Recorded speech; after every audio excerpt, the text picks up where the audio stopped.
आध्यात्मिक उत्थान के लिए तत्पर हो सकते हैं। आध्यात्मिक उत्थान के लिए क्या हो सकते हैं? आप तत्पर हो सकते हैं। आप उस समय वास्तविक रूपांतरण के लिए बिल्कुल तैयार हो सकते हैं जब आप कहते हैं देखो इसे, यह आवाज देखो, क्या देखो इसे, यह आवाज मेरा जीवन बर्बाद कर रही है। यह आवाज मेरा जीवन क्या है? बर्बाद कर रही है। किस्मत कार्यों की ढाल और प्रयास वीरों का शस्त्र होता है। वीरों का क्या होता है? शस्त्र होता है। तो आपके जीवन में क्या कुछ कर सकती है? देखो, आध्यात्मिक उत्थान आपका हो सकता है। आप वास्तविक रूपांतरण के लिए बिल्कुल तैयार हो सकते हैं जब आप कहते हैं देखो इसे, यह आवाज मेरा जीवन बर्बाद कर रही है। मैं शांतिपूर्ण तरीके से सार्थक जीवन बिताना चाहता हूं। कैसा? सार्थक जीवन बिताना चाहता हूं, किंतु मुझे ऐसा लगता है कि मैं ज्वालामुखी पर बैठा हूं।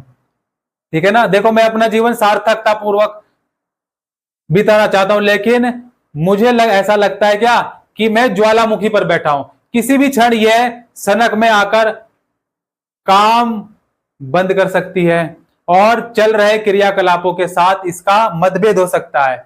इसे किसी दिन कोई अच्छा लगता है और अगले ही दिन इसका मतभेद हो सकता है।